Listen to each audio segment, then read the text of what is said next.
Showtime! The Capital G Show starts right now.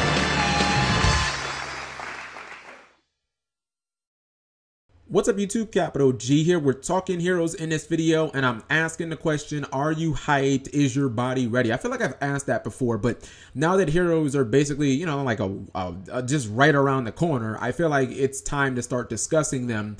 And, you know, when people used to complain for pretty much the last maybe month and a half about how the game is stale, it's boring, it's only the big three and nothing else is really, you know, that viable or really just, you know, that impactful on the game, it was kind of a lot of white noise to me. It was in one ear, out the other, because, you know, I kind of compared it to previous formats and I'm like, well, it's better than Teledad, where you can either play Teledad or get smashed by Teledad and there really weren't any other options, or, you know, you could play, or something like Spellbook and Dragon format, where those were the only two decks. You could take your chances with Evil Swarm, but you know, I now look at the game, and if you look at ARG Orlando, it was predictably just a continuation of last format. I mean, that's what you get when you have three dominant decks and nothing really changes on the ban list. Just about everybody could have predicted the results of the early regionals and ARG Orlando. It was just kind of dominated by Dinko Dolls, you know, Cleese and Burning Abyss, and you usually have like one S-Knight kind of sneak in there. And honestly, I'm listening to the cries, because even I look at the format, and me being a committed Shadow player, I'm just like, oh, okay, it is getting a little tedious to only be playing against, you know, a mirror match or two other decks and not really getting that much variety. After a certain amount of time, it just gets a little old, and I'm hyped for heroes to be released. And the reason that I think, I've never played the Mass Hero version, I've never even seen it played, but the reason I think it can be viable as far as the competitive meta is simply because of what it can do turn one.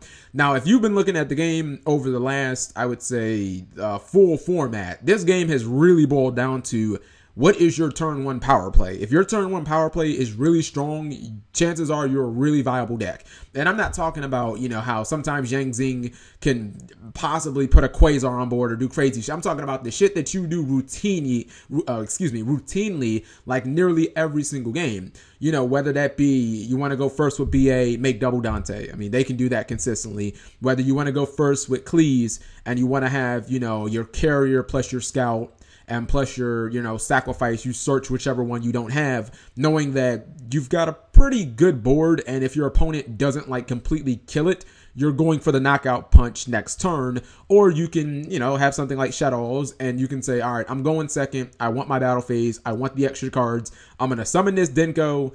If all things go right, I'm going to summon this Dinko, and then I'm just going to basically try and hit you with a tidal wave of monsters, of Black Dragons and Fusions and BLSs and Dark Arms and shit, and hopefully I can just kill you.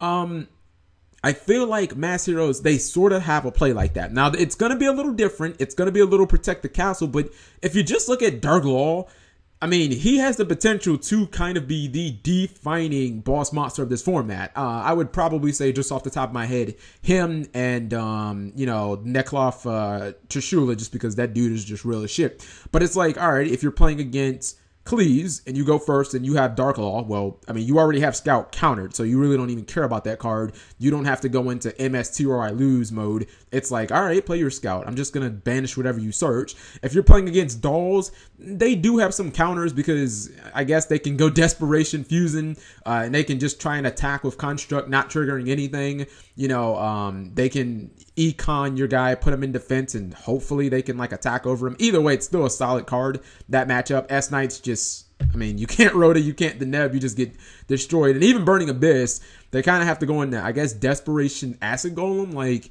they can't summon Dante because they can't even trigger his effect, and whatever they detach will just get banished. So, like, you know what I mean? I feel like Mass Heroes have a play that is of the caliber of the other decks. And I don't quite put S-Knights, this is the reason why they're probably been lacking. I don't put them in that same kind of tier, because it's kind of easy to counter a Deneb plus Search Altier. It's like, if you don't attack the Deneb and you maybe set like a Shadow or something like that, the S-Knight player can't basically, like, they can't continue to make field presence. Like, they can't really advance their game state. You know what I mean? That's why that deck is kind of a little behind the times.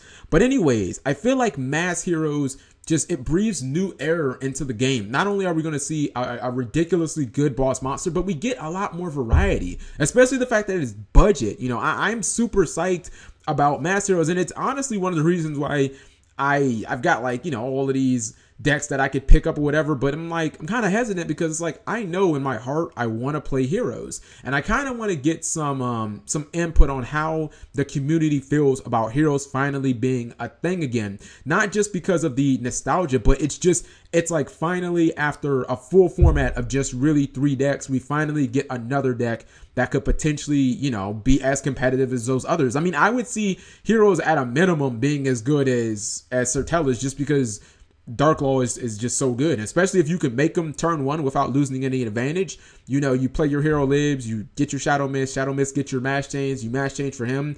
It just seems like a really solid play against pretty much any deck, especially if you can back it up with a Vanities, a Evac, a Solemn Warning, any of your, you know, legitimate traps. So let me know what you guys think. How do you feel about Heroes? Leave that in the comment section below. Thank you for watching, as always.